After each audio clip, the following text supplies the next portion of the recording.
were talking before the show started. We were just kind of chatting a little bit about kind of the makeup of the district in terms of the political makeup of the district, the Republican versus Democrat versus NPP and the small parties as well that are mixed in there. And, it's a rather daunting, you're one of 5 people running. The other 4 are all to the right of you. Are they all Republicans or? They are all Republicans. So yes, you're the one Democrat. And just so we clarify for everyone out there watching, this is a primary. So what's going to happen is the 5 of you will run on March 26th, I think is the date. And 2 of you will emerge. The 2 top vote getters will emerge on June 6th, is it? June 4th. June 4th. In the Tuesday. General. Okay, Tuesday, right. But if you get 50% or anyone gets 50% on March 26th, that's if the election's over. Yes. So this is an important vote to get out. Yes. And as we talked about again before the show, the makeup of the district is leaning more Republican. So how do you deal with that and talk to people that are not maybe naturally gravitating towards the more liberal viewpoint? Sure, yeah. The makeup of the district is horrible, and people ask me, horrible for Democrats. It's 48% Republicans, 28% Democrats, and the rest is NPP and small parties. But that really doesn't mean that I can't change the topic and I can't make change in general, because I think what we're seeing now and what we've seen in the last years is that we didn't really have good representation, because people are like, why do we need another Democrat? So the Republicans are saying, we are not ever going to make it because this is red rural country. The Democrats are saying, why do we need another Democrat in the state Senate? Because we already have a supermajority. And I think that is exactly the point. We need rural Democrats, because the Republicans, I think, they're, if you look at the last years, even if they say they're reaching across the aisle, they're shut out of government. They can reach across the aisle, but in the end, they still vote against the stuff that's important for people. And so what I can bring is that I will sit in committees and I will have people that I can talk to on my side of the aisle about issues that are important for rural California. So it's a bit of a federal issue, but a lot of people have talked to me up in Truckee and also up in the Sierras in general about this proposed legislation to have snowmobiles go out in national forests, and there's been a lot of resistance from the environmental movement.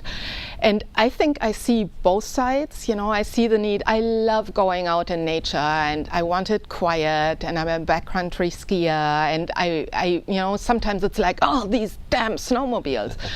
But I also see the other side. Not only is it a huge economic gain for the area, because people come up to go snowmobile, so they bring in tourism dollars, they rent stuff, they stay there.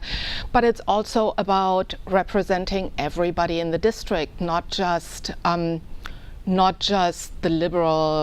liberals on the spectrum. So I think in that term, I can bring coming across and reaching out to those on the other side of the spectrum and helping them from within the leading party.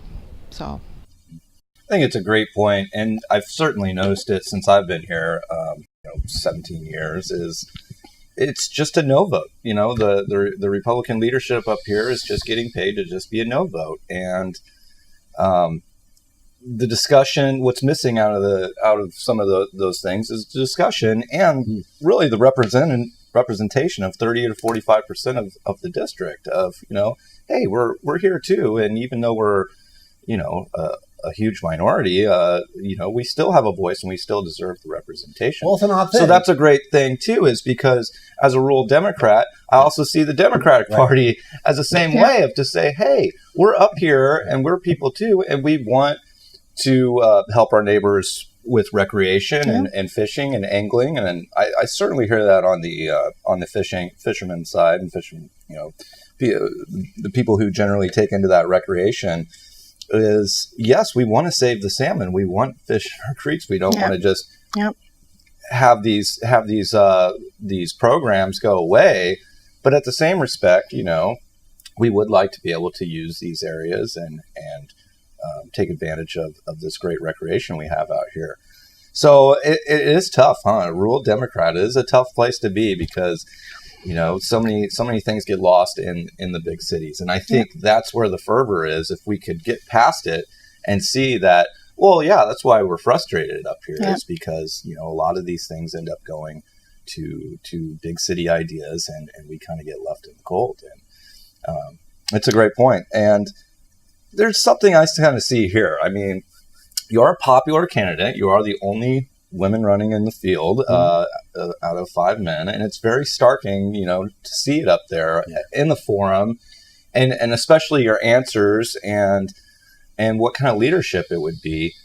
Do you think there's a possible way that you could come in and steal it with that many people flooding the Republican vote? Well, we'll see. I mean, at this point, especially in the primary, it's all about getting out the vote. And that's what we're really concentrating on right now. And so we're text banking, we're phone banking, we're knocking on doors. We've unleashed the masses to write postcards. And I'm unbelievably thankful for everybody that's helping me to get out my name, and it's been a very humbling experience to see the support I'm getting. And yes, a lot of the support is coming from women. It's you see men in all these forums, but a lot of the support is coming from women, and that's very encouraging.